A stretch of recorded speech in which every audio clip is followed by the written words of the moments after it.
నమస్తే, నేను ప్రశాంత్.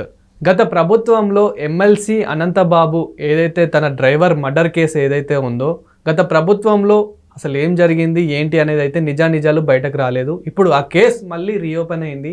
ఈ కేసు మీద అసలు ఏం జరుగుతుంది, నిజానికి ఆ మర్డర్ కేసు ఎలా జరిగింది ఏంటి అనే విషయాలు అయితే తెలుసుకుందాము. దీని గురించి అయితే మాట్లాడేందుకు ప్రస్తుతం మనతో పాటు Janasena official spokes person Srinivas గారు ఉన్నారు. నమస్తే అండి. సార్, అసలు ఏం జరిగింది? గత ప్రభుత్వంలో ఈ మర్డర్ కేసు తనే చేశాడు, డోర్ డెలివరీ కూడా చేశాడు, ఇవన్నీ కొన్ని ఆరోపణలు అయితే మనకు వినిపించాయి. సో అసలు నిజాలు ఏంటి? ఆరోపణలు కాదు ప్రశాంత్, దాని మీద ఒప్పుకున్నాడు అతను.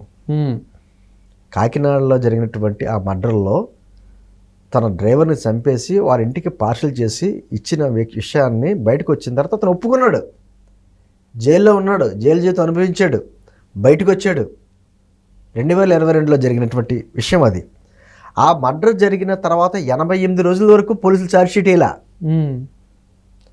తర్వాత 2023లో మళ్ళీ ఇంకో ఛార్జ్షీట్ వేశారు.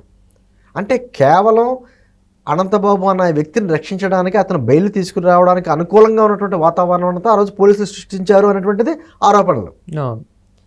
ఈ రోజున ప్రభుత్వం ఏం చేసింది, కొత్త ప్రభుత్వం దాంట్లో ఉన్నటువంటి నిజాలు తేల్చమని అతను ఒప్పుకున్నాడు.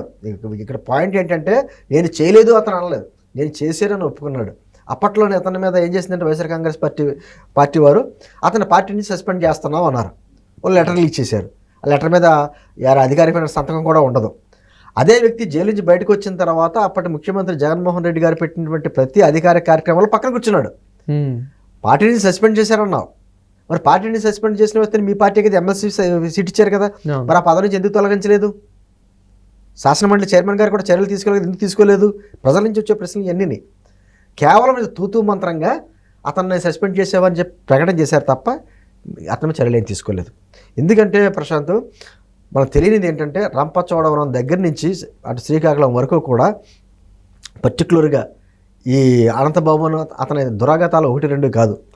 అమాయకమైనటువంటి అక్కడ గిరిజనులను అందరినీ పాపం చాలా వాళ్ళని పక్క తొలగించి ఇన్ని రకాలైనటువంటి దుర్మార్గాలు చేయాలి, అన్ని రకాల దుర్మార్గాలు చేశారు.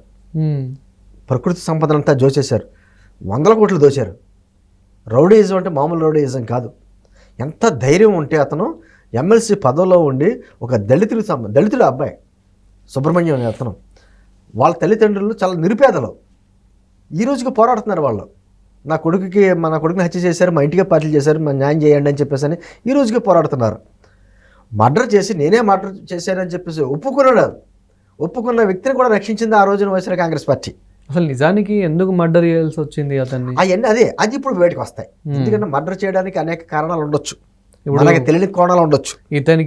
ఇతని విషయాలు ఎన్నో అంటే మన ఇంట్లో విషయాలు ఎవరికి తెలిసినా తెలియకపోయినా ఇంట్లో పని వాళ్ళకి డ్రైవర్లకి తెలుస్తుంది. అవును. అంటే అటువంటిది ఏమన్నా ఉన్నాయా, దీంట్లో అక్రమ సంబంధాలు ఏమన్నా ఉన్నాయా, లేకపోతే ఆర్థిక లావాదేవీలు ఏమైనా ఉన్నాయా, ఏమున్నాయన్నది పోలీసుల విచారణలో తెలుస్తారు. నేను అంటుంది, అతను బాధ్యతాయుతమైనటువంటి ఎమ్మెల్సీ అంటే ఏంటంటే శాసనమండలిలో పెద్దల సభ, అవును, గౌరవంగా ఉండే పెద్దల సభలో ఇటువంటి గెద్దలా, ఇటు దళితులని మర్డర్లు చేసి ఇది చేసిన వ్యక్తులకి ఒక ఎమ్మెల్సీలో అసలు అడుగు పెట్టడానికి, ఆ దేవాలయం లాంటి శాసనమండలి అడుగు పెట్టడానికి అర్హత ఉందా? అటువంటి వ్యక్తులందరినీ పంపించాడు జగన్మోహన్ రెడ్డి. అటువంటి వ్యక్తులే కావాలి అతనికి. అతను బయటకు వచ్చి జైలు నుంచి బయటకు వచ్చినప్పుడు ఏదో స్వాతంత్ర సమరయోధులు వచ్చినట్టు అతనికి ఊరేగింపులు, నినాదాలు, మరి మనుషులా మృగాలా మనకు అర్థం కాంది. ఎందుకంటే జగన్మోహన్ రెడ్డి గారు వైఎస్ఆర్ కాంగ్రెస్ పార్టీ అధికారంలో రావడానికి ఎక్కువగా 90% సహకరించింది ఎవరంటే దళితులే. అంటే అతను చెప్పిన మాటలు నమ్మో, లేకపోతే అతను ఇచ్చిన హామీలు నమ్మో, లేకపోతే అతని తండ్రి రాజశేఖర రెడ్డి గారి ఫోటో పెట్టుకున్నాడు కాబట్టి అది నమ్మో, మాకేదో న్యాయం చేస్తాడో అనేటువంటిది నమ్మిన వ్యక్తులు దళితులు ఎక్కువగా మెజార్టీగా. కానీ అధికారంలోకి వచ్చిన తర్వాత చూడండి, డాక్టర్ సుధాకర్ దగ్గర నుంచి డ్రైవర్ సుబ్రహ్మణ్యం వరకు దళిత సమాజాన్ని ఇన్ని రకాలుగా హింసించాలి, ఇన్ని రకాలుగా వాడుకున్నాడు. అందుకనే మన ఎన్నికల్లో బుద్ధి చెప్పారు. కొంతమంది ఇంకా ఆ మైకులో ఉన్న వాళ్ళు ఉన్నారులేండి, అంటే కులమో మతమో ప్రాంతం కొన్ని ప్రభావాలు చూపిస్తూ ఉంటాయి. కానీ సమాజంలో ఇటువంటి వ్యక్తులు తిరగొచ్చా, తిరిగే అవకాశం ఇవ్వచ్చా? ఈరోజు ముప్పాళ్ళ సుబ్బారావు గారిని న్యాయవాదినిగా మన రాష్ట్ర ప్రభుత్వం నియమించింది. నాకు మంచి మిత్రులైన, చాలా పౌర హక్కుల నేతగా అతనికి మంచి పేరు ఉంది. పేద ప్రజల తరపున నిలబడతాడైనా, అద్భుతంగా మాట్లాడగలడు. అతన్ని నియమించింది. సరే, నిజాలు ఖచ్చితంగా వస్తాయి కదా. సరే, నేనేమంటున్నానంటే తప్పు ఒప్పుకున్న వ్యక్తి కంటిన్యూస్ ఇంకా ఎమ్మెల్సీ పదవిలో ఉన్నాడు. సమాజానికి మనం ఏటువంటి సంకేతం ఇస్తున్నాం? ఒక పెద్దల సభలో ఇటువంటి వ్యక్తుల్ని పంపించడమే కాకుండా అతని మీద పార్టీ చర్యలు తీసుకున్నా కూడా మరి శాసనమండలి చైర్మన్ గారు అతన్ని ఎందుకు మరి అతన్ని సభ్యత్వం రద్దు చేయాలి కదా. అవును, రద్దు చేయకుండా ఈ రోజుకి కొనసాగుతుంది. ఈ రోజు కూడా అతను కొనసాగుతున్నాడు. బయట బెయిల్ మీద చక్కగా తిరుగుతున్నాడు. మరి ఇంకా అటువంటి వ్యక్తులకి, ఇంకా దళితులకి, పేదవారికి, బడుగు బలహీన వర్గాలకి ఎటువంటి నమ్మకం ఉంటుంది? అంటే మన ప్రశ్న అది. అనంతబాబా మరో వ్యక్తి అని కాదు, తప్పు ఒప్పుకున్న వ్యక్తిని కూడా పదవిలో కొనసాగించడం అనేది మన భారతదేశంలో ఎక్కడ జరగదు. వైఎస్ఆర్ కాంగ్రెస్ పార్టీలోనే మన రాష్ట్రంలో జరుగుతుందేమో. నేనేమంటున్నానంటే ఈ రోజుకైనా ఏపీ కూటమి ప్రభుత్వం ఖచ్చితంగా దళిత కుటుంబానికి న్యాయం చేసేటువంటి ఉద్దేశంతో ముప్పాడు సుబ్బారావు గారిని న్యాయవాదిగా అక్కడ పెట్టి దాని మీద నిజాలు తేల్చమని చెప్పింది. అంటే గత 5 సంవత్సరాలు ఏమైందంటే పోలీసుల్లో చాలామంది మీరు ఇందాక చెప్పినట్టు 88 రోజులకు షార్ట్ షీట్ ఇలా 88 రోజుల దాకా ఎక్కడన్నా జరుగుద్దా? లేదు. చిన్న దొంగతనం జరిగితే ఇమ్మీడియట్గా ఛార్జ్ షీట్ వేసేస్తాం, లోపలాడేస్తారు కదా. మరి అతనికి 88 రోజుల వరకు పోలీసులు ఎందుకు ఛార్జ్ షీట్ వేయలేదు? అంటే వెనకాల ఎటువంటి శక్తులు ప్రభావం చూపించినాయి? పోలీసులే చేశారా, లేకపోతే వాళ్ళ మీద ఒత్తిడితోటి ప్రభుత్వం ఒత్తిళ్ళు ఏమైనా ఉన్నాయా? అప్పుడు ప్రభుత్వం ఏదో మనకు తెలియదు కదా. ఇవన్నీ బయటికి రావాలి.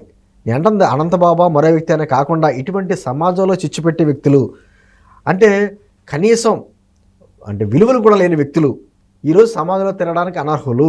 ఖచ్చితంగా వాళ్ళ మీద నిజాలు బయటకు తేలాలి. కూటమి ప్రభుత్వం అన్నీ తెలుస్తుందని చెప్పేసి నమ్మకం అయితే మాకుంది.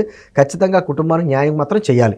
మర్డర్ కేసు అనే కాదు, ఇంకా అతని మీద ఎన్నో కేసులు ఉన్నాయి, అతను కూడా ఎన్నో భూ కబ్జాలు చేశాడు, ఇలాంటివి కూడా ఉన్నాయని చెప్పేసి అయితే బయటకు వస్తూ ఉన్నాయి. సో ఇవి కూడా నేను ఖచ్చితంగా ఎందుకంటేనమ్మా రంపచోడవరం ఏరియాలో మాకు సంబంధించిన వ్యక్తులు కూడా కొంతమంది వ్యక్తులు ఉంటే వాళ్ళని నేను ఎంక్వైరీ చేసినప్పుడు అంటారు, ఒక విధమైనటువంటి ఒక ప్యారలల్ గవర్నమెంట్ నడుస్తుంది అక్కడ.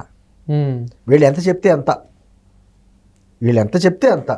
అది అటవీ సంపదను దోచేయాలన్నా, లేకపోతే ఒక విధమైనటువంటి రౌడీజం చేయాలన్నా, కొంతమందిని గంజాయి బాధ్యత అంతా పెట్టుకుని ఇటువంటి దుర్మార్గాలు చేయాలి, అటువంటి దుర్మార్గాలు చేసినటువంటి వ్యక్తులు వీళ్ళకి మళ్ళీ ఈస్ట్ గోదావరిలో బంధువర్గం పెద్ద వ్యక్తులు బంధువర్గాలు ఉన్నారు.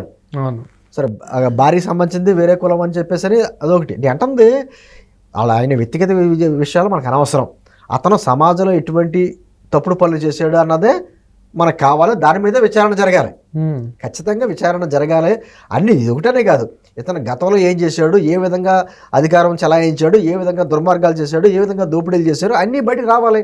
ముప్పాడు సుబ్బారావు గారు ఏ తెలివిగా వదలడైనా ఖచ్చితంగా అన్నీ బయట తీస్తాడు. నేను అంటుంది ఆ పేద కుటుంబానికి, దళిత కుటుంబానికి ఎవరైతే అండగా నిలబడ్డారో ఖచ్చితంగా ఆ కుటుంబానికి న్యాయం జరిగేలాంటి కార్యక్రమం అయితే జరుగుద్దని మాత్రం నమ్మకం నాకు. Thank you sir.